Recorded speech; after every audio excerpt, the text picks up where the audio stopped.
Hello everyone, it's me, Sonia. Welcome back to my cooking show. Guys, kung nakikita nyo, meron ako ditong glutinous rice flour. Ako ay gagawa ng palaeros or bilo-bilo kung tawagin. Itong glutinous rice, mag-a-add tayo ng tubig. Yung tama lang dito sa glutinous.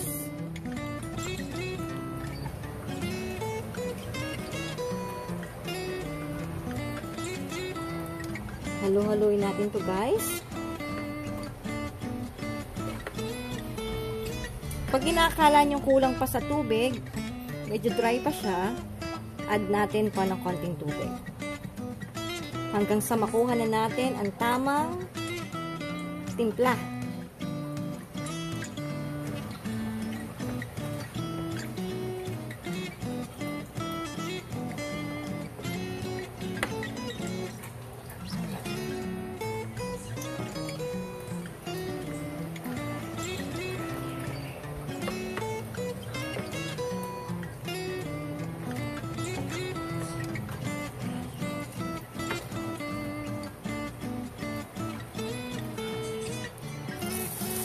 Ito na, guys. Kailangan lang natin lamasin ng konti.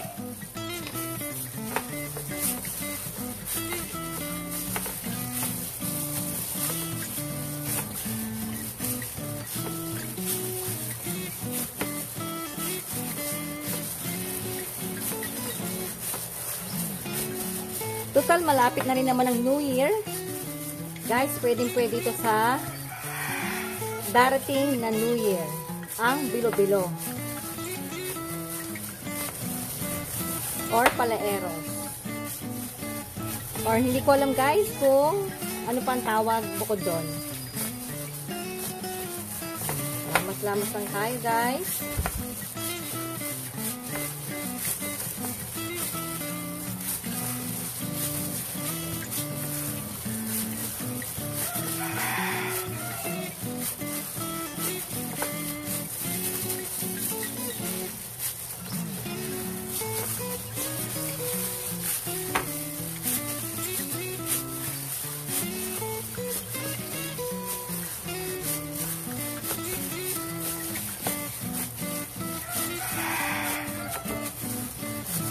Maya-maya, ito ay ating bibilog-bilugin.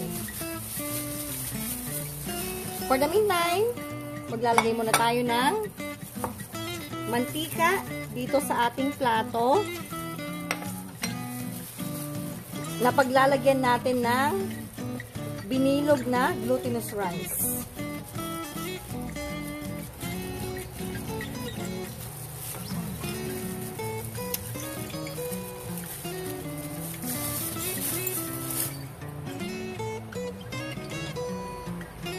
Ngayon, ito ay atin nang bibilugin sa ating mga palad.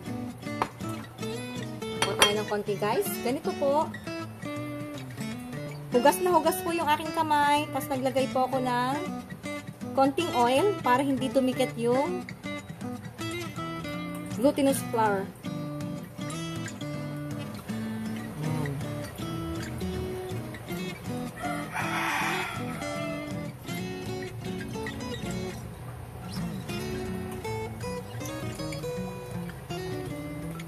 Bilog para sa bagong taon.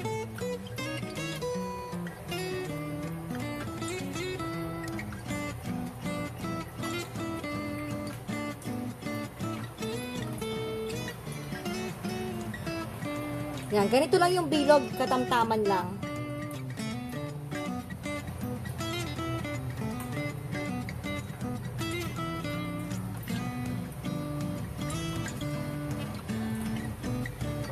Pa tayo.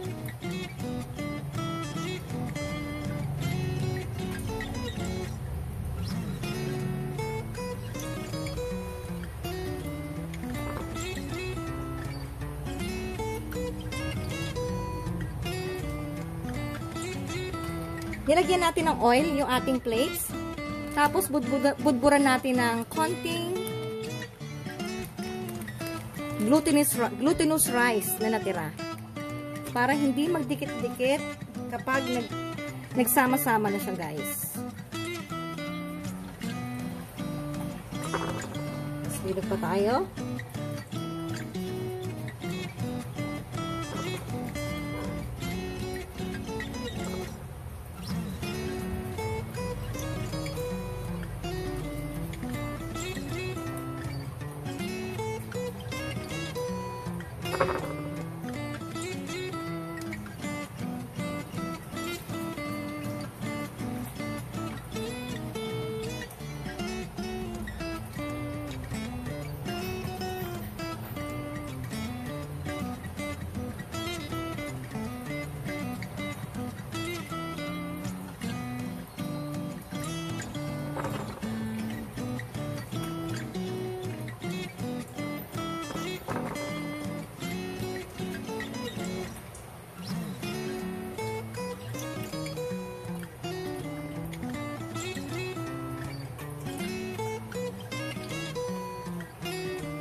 Ito na po, guys, ang aking glutinous rice na binilog-bilog.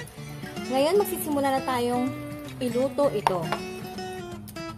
Ito po, naglagay na ako dito ng pangalawang gata. Kailangan muna natin itong pakuluan, tapos ilagay natin yung binilog nating glutinous rice. Ito na, guys. Kumukulo na yung ating pangalawang gata. Iuhulog naman natin yung ating binilog-bilog na glutinous rice.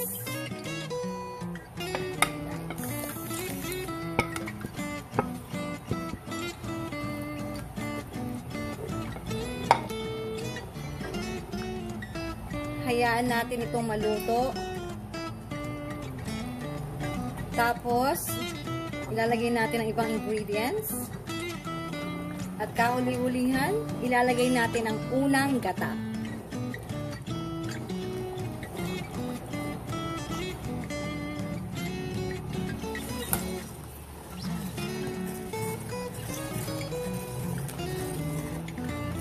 Umaasa na yung ating glutinous. Halo-haloin lang natin to, guys, para hindi tumikit.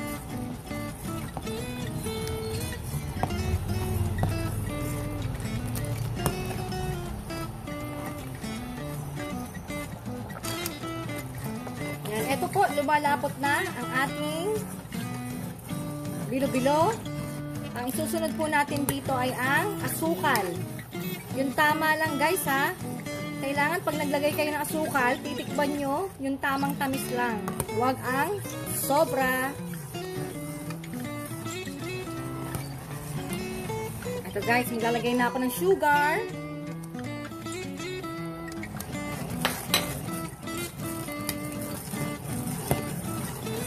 Tapos titikman ko muna siya kung tama lang ang tamis.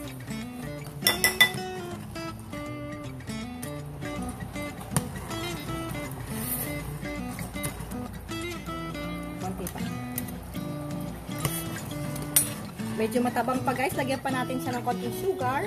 Yan. Tamang-tama na po yan. Ang isusunod natin ay ang sagong maliliit.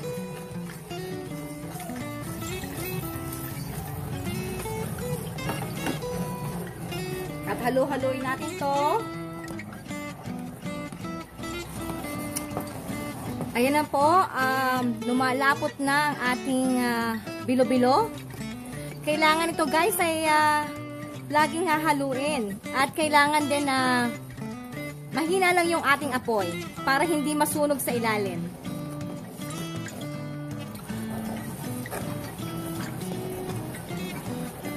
Malapit na siya maluto, guys. Ngayon, ang ilalagay natin ay ang ating sweet corn.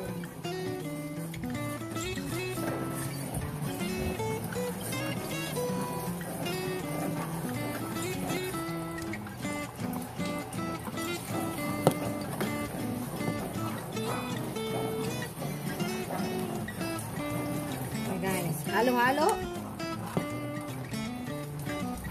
Yan. Ang ating pong isusunod ay ang ating langka. Pampabango ng ating bilo-bilo, guys.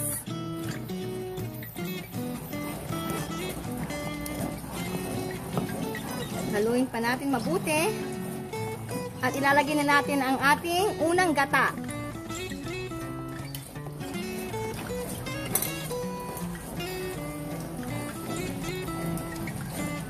Ito guys, ang ating unang gata. Lalagay ko na po. Yun.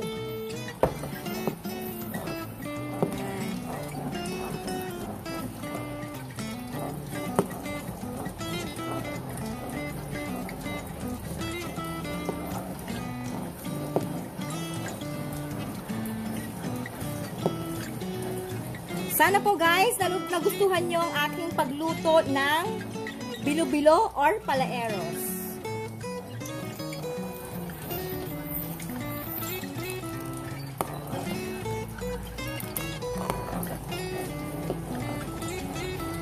Hanggang sa susunod po muli ng aking cooking show. Marami pong salamat guys.